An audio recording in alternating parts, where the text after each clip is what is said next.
there, Falcons. Welcome to another episode of Tune In Tuesday.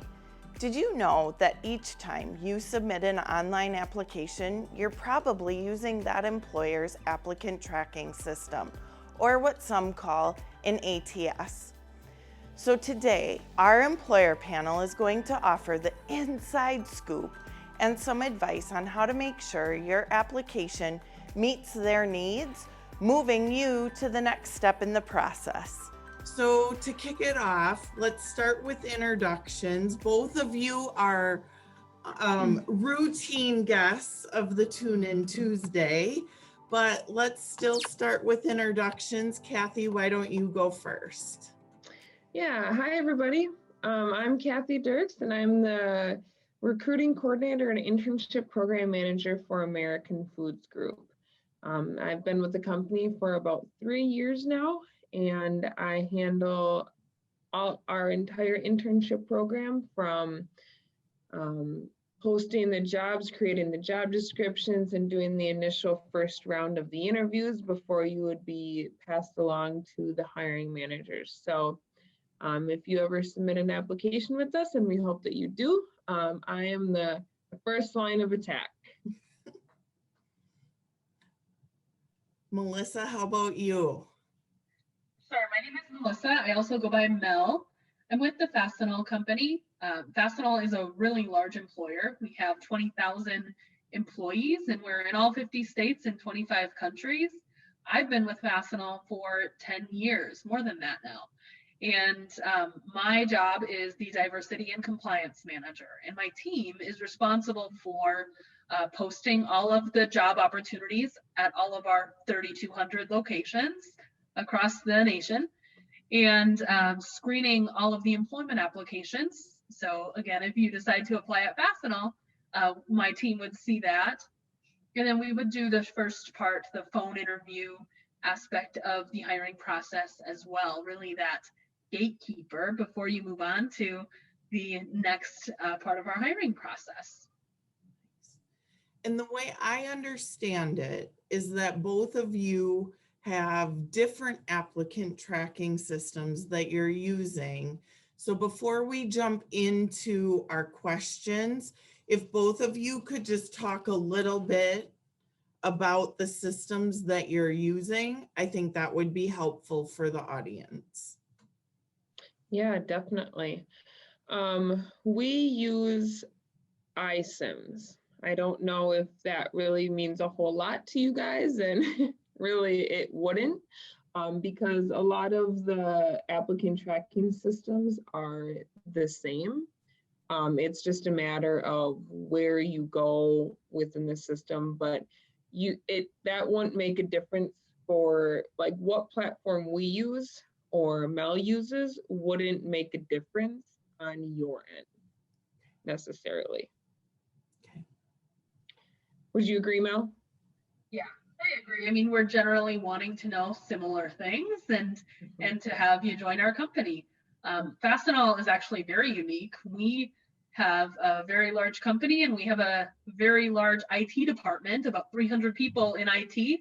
They actually built our entire applicant tracking system in 2015. Oh. I designed what that should look like from you, the candidate perspective, if you decide to apply, and IT built that for us. And then I also designed the receiving end, what my team sees as we're doing that screening process and what happens there.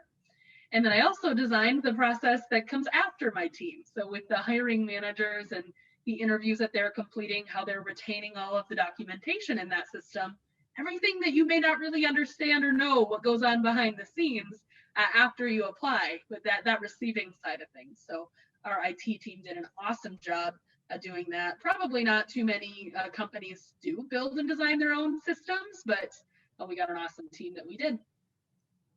Great. So let's start. Just level the playing field for the viewers. For internships and entry-level positions, what would be the average number of applications that you would be receiving for those job categories? Yeah, for us, and probably for Mel too, we break our internship positions out by discipline. So for every opportunity that we have, um, for quality assurance, finance, supply chain, we have a separate requisition, and requisition on our end means job application. So we have a separate application for every single discipline that you would apply to. And this summer we have, I believe, 9 different disciplines that are accepting applications. And it really, really, really depends on the position in regards to applicant flow. So for our quality, or for our graphic design internship, we had hundreds of applications. But for our quality assurance position, we probably had 60. So it really depends on the position, and I don't have like an average, because like one can skew that number so much. So it really just depends. But I would say,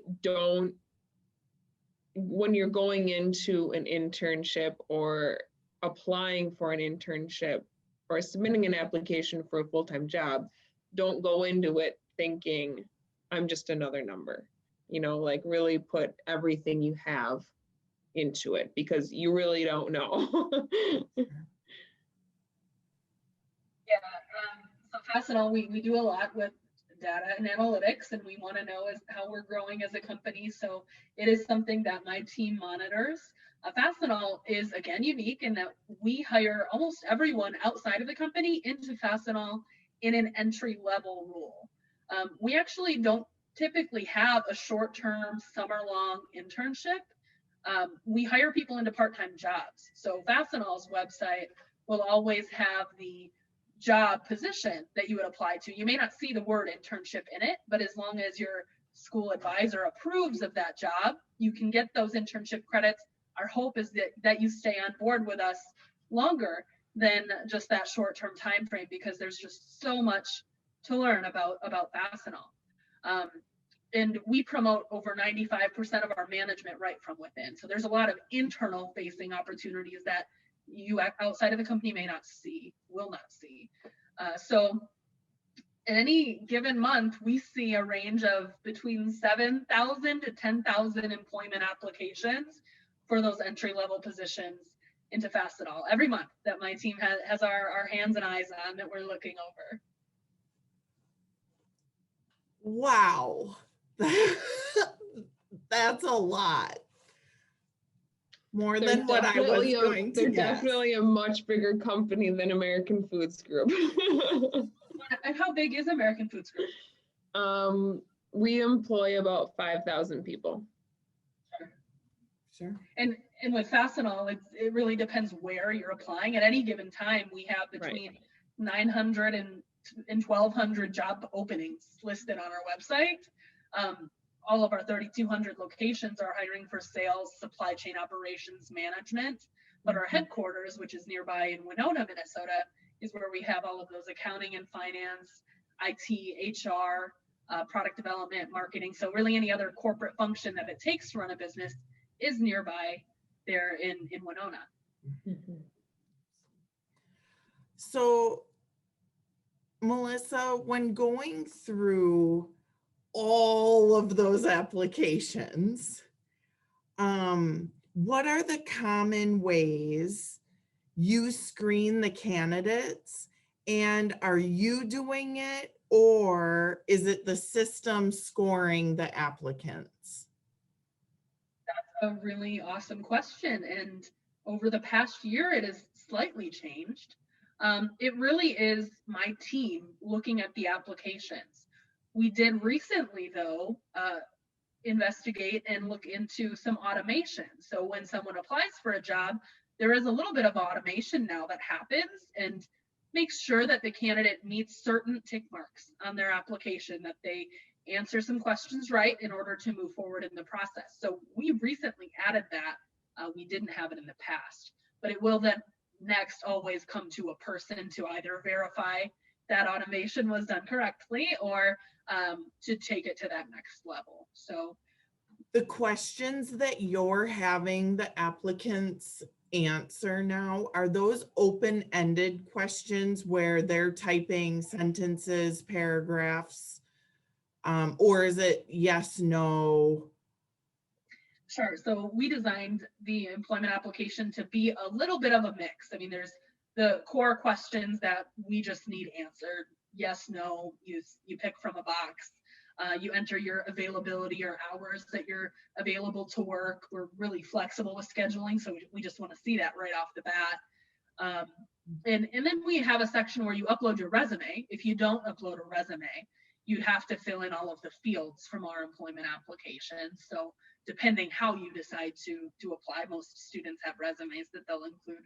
Then we use that to screen. And so we are ultimately comparing the application and resume, all the materials that you as the candidate submits to the job posting required qualifications, just to make sure that that's a match before we decide to go forward any further. Kathy, similar process for you, or is there anything unique or different? Oh, Kathy, you're on mute. Sorry. No, you're good. It's a pretty similar process. We too have a mix of just the generic, this is what we need to know questions, but then we also add in a few open-ended questions to our application as well, like, why do you feel like this position will enhance your future career? Or what do you hope to get out of this internship? Or what are you going to bring to American Foods Group? A few questions like that. So we do a mix as well.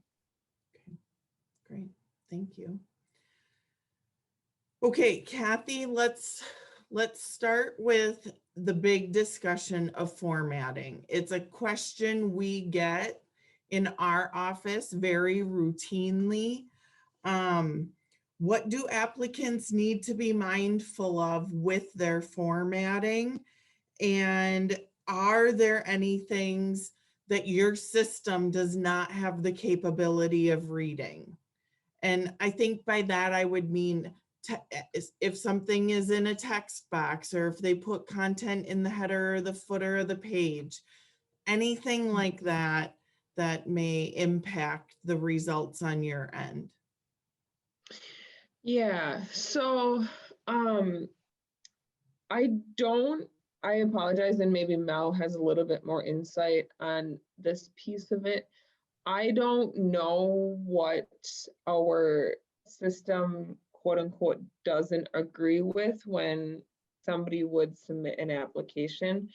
But one thing that I would really be mindful of is we appreciate when people upload PDFs versus a Word document, because I think I just answered my own question. But when somebody uploads a Word document, like, your resume can now be like 7 pages long because the formatting is all thrown off, and it's some of them I just have to laugh at, because it's like, I know this person didn't upload it, it's just not working. And sometimes with Word documents, like, it doesn't pull over correctly. So like, sometimes the title of your position doesn't pull over, or the company name doesn't pull over, and it just gets all messed up. So we really appreciate when candidates upload PDFs versus Word documents. Do you find the same thing, Mel, or what additional insight do you have on that? Well, in our system, when you upload your resume, it doesn't actually take your fields and put them in certain places within our application, like you may envisioning, or like your system may do, Kathy. Ours stays in that attachment, and then we open the attachment. Our application system is only compatible with a few file types, and we have that listed in our application.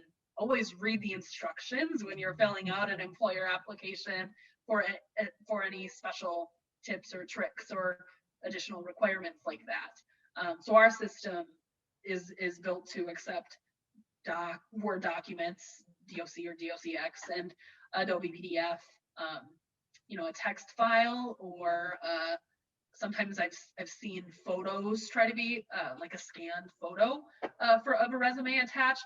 Those really aren't compatible, but our system should be blocking you and saying error, you need to submit it in a different way. We also actually on our application have just a huge text box there. If for some reason you can't get the right file type, you could copy and paste everything into that text box, but that's certainly not an ideal format. A recruiter or someone screening your application or resume, at least on my team, probably spends less than, 20 seconds glancing over everything. We're really making sure you meet those requirements when we screen your application before we do that phone interview. So you want to make sure it's skimmable. You have a good resume format. I always encourage PDF because the format is less likely to get jumbled, no matter who's opening it up on the other end. So yeah. Yeah, and a few other things that I would talk about in regards to formatting, because students probably ask you questions around formatting for like, what needs to go on the top? What should I put where? This, that, and the other thing. And I always say when I'm giving feedback, it's like, put your most important things at the very top. What we want to know right off the bat is, what's your education? What's the most relevant job experience you've had? And that's pretty much it. I'll see a lot of people come in and they'll list all of their relevant coursework before their experience. It's like, just put that at the bottom if you're going to include that. Most relevant stuff right at the top. What's your objective or your professional summary that you're trying to get out of us? What's your education most relevant experience? And then diving a little bit deeper into that with your relevant experience, put your most important responsibilities that you held at that job at the very top. Because like Mel just said, her recruiters skim over it for 5 to 20 seconds and they're like either yes or no. And then if you're a yes, then they'll continue reading deeper, deeper, deeper. But if they kind of see, oh, no, then I do the same thing. So most important right off the bat. You probably spend the whole session, and maybe you have another session all about resume tips and tricks. I do a lot of that coaching on resumes. Helping out at UWRF is always fun with the resume workshop. So that's always a blast to do. But I agree. I have the same feedback that you do in terms of format. And that's just a general marketing tip, right? I mean, you want people to see that you're qualified. Whatever you want people to see, you put at the top, right? For sure. Well, and that leads us into our next question, because we hear so much about recruiters doing these keyword searches in the applicant tracking system. So I guess I'm really curious if both of you are doing this, and then how can applicants use keywords as a helpful strategy, given that they have essentially 20 seconds to make a positive impression? Right. So we don't have automation matching keywords from your application and resume materials to the job posting. That's not automated. It is a person that's looking at it. So my team, we are still looking for those keywords. Sometimes they flex a little bit beyond the core keywords from the posting.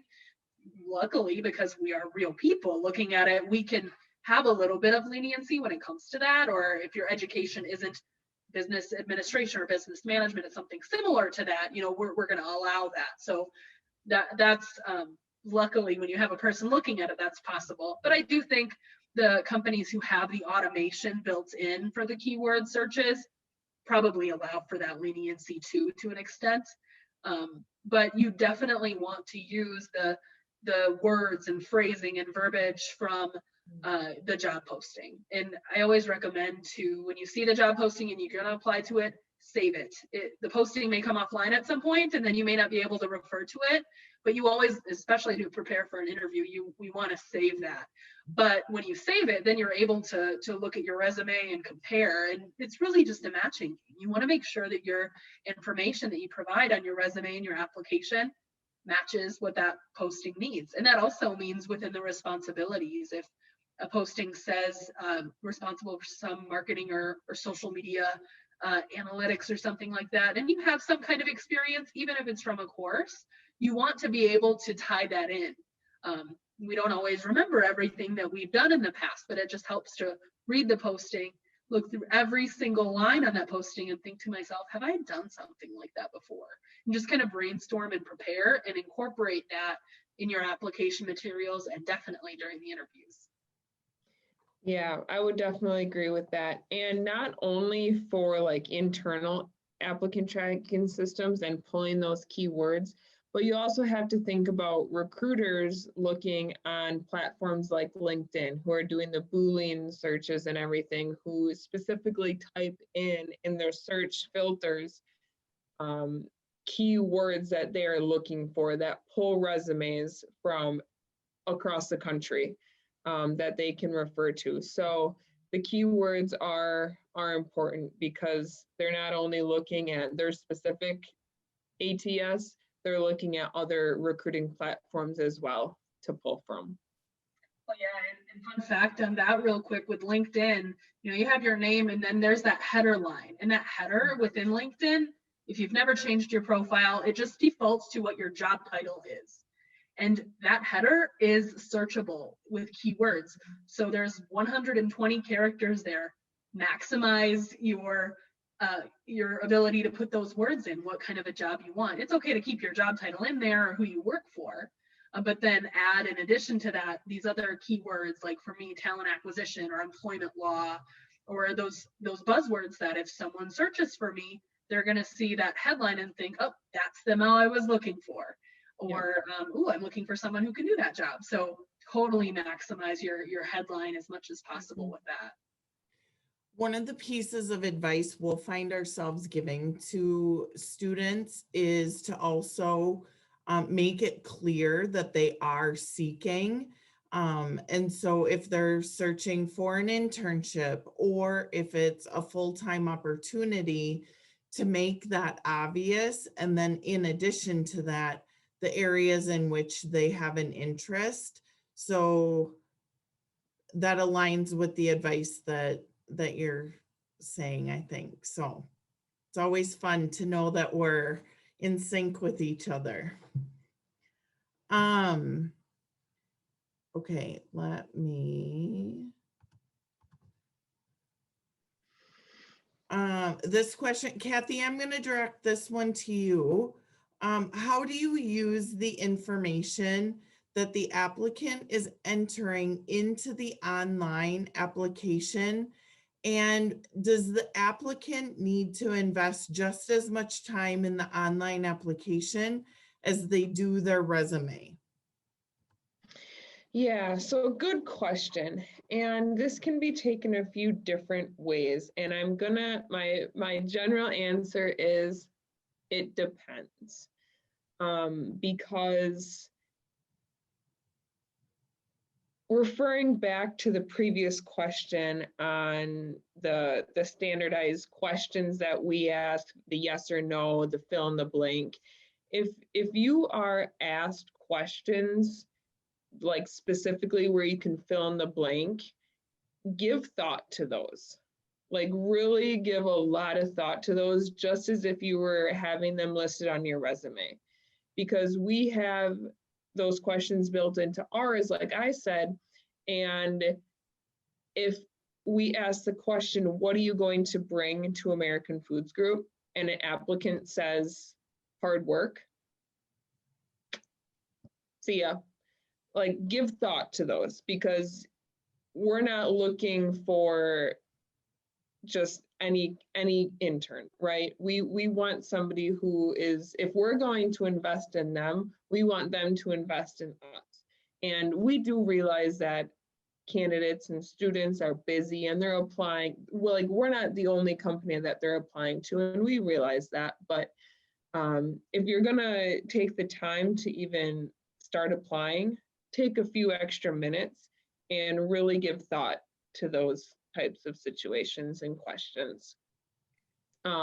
Because we really do look at those and take those into consideration as well. And the other piece of it is, like, when you upload your resume, we too have a spot where you can actually upload an attachment. But then with a lot of systems, I don't know if yours does this too, Mel, but like you are able to upload the PDF or the Word document to your application, and that shows. But then if you continue on with the process, then it automatically pulls like your name, your email, your phone number from your resume that you uploaded. And a lot of people will just kind of skip past that because, oh, it already autofilled. And make sure that the autofilled fields are correct, because a lot of times I come across incorrect information where like their phone number is their last name, and like it, or their name is like all capitalized, and we have to go in on the back end and change all that. So when you're, for example, like when your first and last name autofills and it's all capitalized, just take like 2 seconds and make it correct and not all caps. Because that takes a lot of time to go back and kind of fix that. But then on the other hand of it, I mean, especially with the experience piece of it and having to fill all that in again, do take the time to do that, but it's not as imperative to have everything 100% perfect on that aspect, because it's already supposed to be perfect on your resume, which we're going to refer to your resume first before the experience field within the application. But that's just how we do things at American Foods Group, and it might be different for every company and how they operate. But my answer is it depends, and use your best judgment with that as well. So don't slack off on the application just because I already submitted a resume. It doesn't matter. They can just look at that, because more matters than just your resume. Right, and effort matters. Yeah. So, you know, every question that we have, we designed our application system. So every question that we have is there for a reason.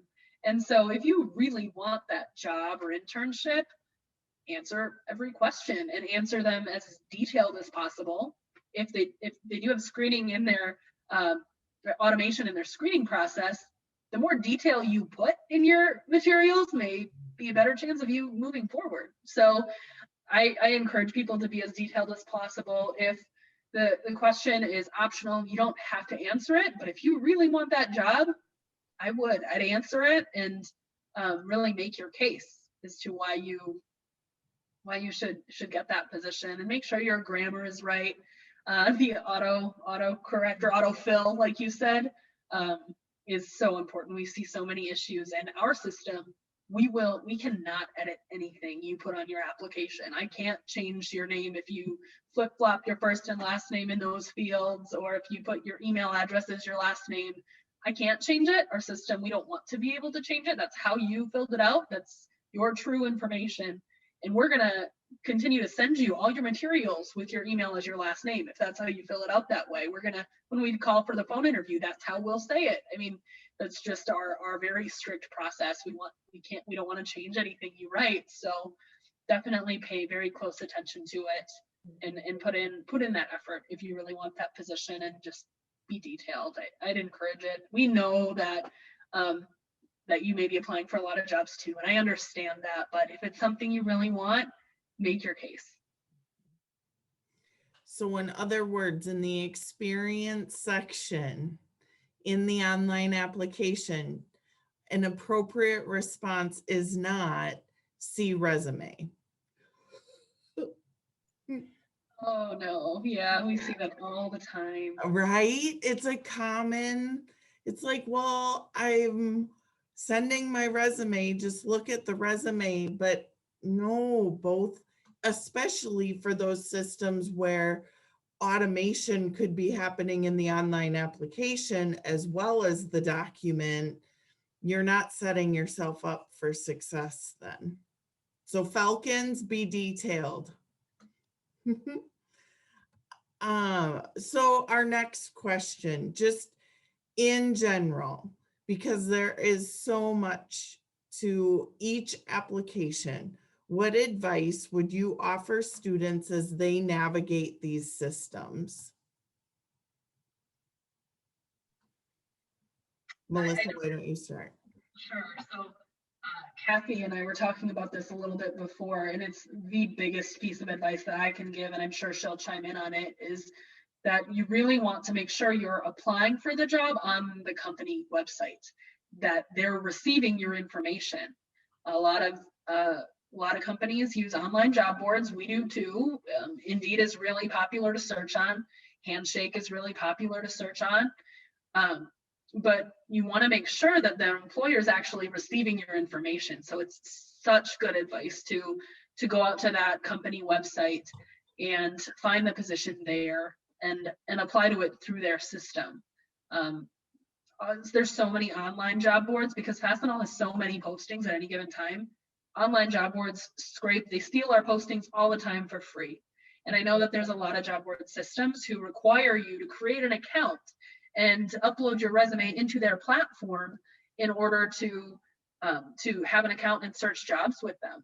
Well, what happens is, I don't know who all of the different random job boards that are scraping my job board, so it's not actually connected to me. So whoever you think you're sending your resume to, it may not be me seeing it. So those sites are perfectly fine to search on, but make sure that you're applying the right way. And if you're confused about it, find a contact at the company, either on LinkedIn or there should be an email maybe within the posting or on the website that you can reach out to, or ask McKenna in Career Services for some help. And I mean, she'll be glad to help too.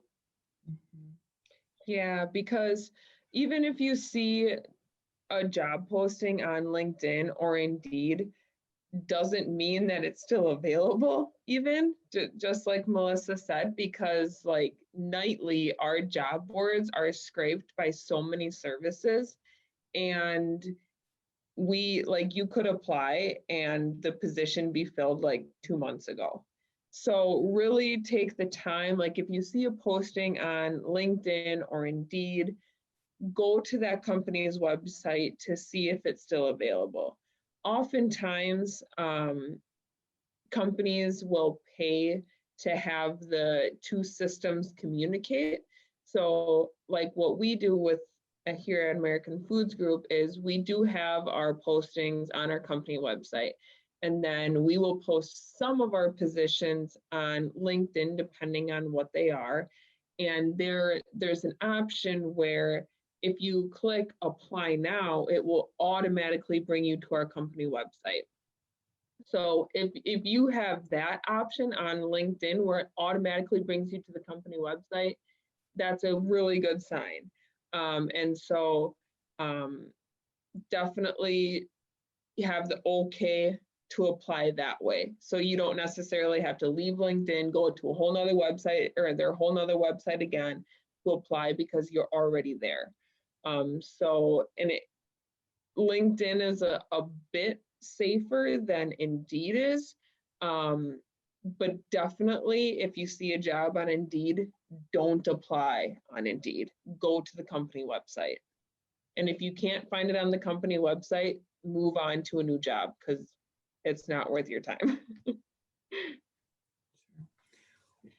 Okay, one other question that will come up frequently is if they go to a company website, and what if the posting date says something pretty generic around open until filled, or there isn't a definitive application deadline being specified, and let's say the posting date that we're seeing is a month or maybe more old, what advice would you have in those situations?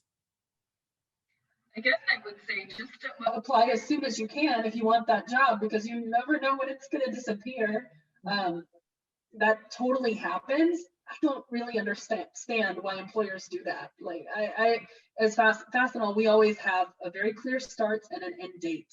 We'll accept applications until midnight Central Time, and we want to be able to allow everyone to apply until that date to make sure we're offering an equal employment opportunity. We don't want to just hire someone when we find that right person, because what if someone were to apply 2 days later that is more qualified? So we really are very strict on our date frames because we want to be very transparent about that. But yeah, if you want the job, I guess apply as soon as you can. Yeah, and I have a little bit different touch on that. Just because American Foods Group is not as big as you guys, and location is a big thing for us. And so we don't put application deadlines on our applications because for some of our positions, they could be open for 3 months and 2 people apply. So it's really touch and go on what the position is. And we're going to keep the position open as long as we fill it. And so that might take us a little bit longer than you guys might, or other big companies who are recruiting for as well. So that's another thing to keep in mind as well. Understand the company that you're applying for, because if you're applying to a smaller company like American Foods Group versus a major company like Fastenal, your team has strict goals on when you need to fill a position. You need to fill a position within 6 weeks of it being posted. And we don't have strict goals like that. So our success isn't measured by that. So a little bit different approach. And I know that's really a really mixed message for students, and it's really hard. But the best advice that Mel said was, if you are interested in the position, apply as soon as possible, because even if the deadline is listed on the application, to Mel's point, apply so your application is viewed as soon as possible. But on my end, it's like, I want you to apply because I want this position filled, because it's been open for 3 months now. So don't wait either way, regardless if it's listed or not, apply. Kathy, I think it's just so good that both of us are on this podcast, because our companies are quite different in size and maybe what we do. And so it's such a good exposure for students to see all of the different answers and sides that it could possibly be, and have all these great tips. So I think although we may be different in our practices, we're a pretty good match for this podcast. Yeah. Absolutely. For both of you in this situation, if a student were to call to gain clarity around this, would that be appropriate in your eyes? Yeah, absolutely. We have an email address that someone can send their questions to. We have a page even on our careers website about how we hire that has a lot of frequently asked questions and just the general flow of our hiring process. And if you're calling, that's awesome. So we definitely want to help you get through our system. Hopefully we made it very nice and easy and efficient for you to get through, but because we made it internally also, I can make changes to it. So if I hear that people are really frustrated with a certain step, I just knock on IT's door and say, hey, I need your help fixing or changing this, which is also kind of cool about our system. For sure. Yeah. Okay, great. I would definitely say it's appropriate to call to or email. Perfect. Great. Okay, last question. Kathy, what common mistakes do you see applicants making when it comes to submitting their online application and materials? Yeah, I think that we've just kind of touched on a lot of this throughout the entire podcast. Um, but just the lazy mistakes that people make in regards to their grammar and not filling it out completely. Yeah, and just the other things that we had touched on throughout the discussion prior to this question. I don't think I have anything else to really include. Do you, Mel? Yeah, I mean, just really put in that effort. We talked a lot of mistakes already. So make sure that you're really putting in that effort and you're double checking everything, and know that it's a future potential employer. And if you're like me, you may just be applying for a part-time job to see if you really like the HR field, but it could turn into a 10-year plus career, and you could really grow with that company. So you want to put your best foot forward when you're applying, and then you're following all of those instructions that the posting may say that you have to do if there's anything specific.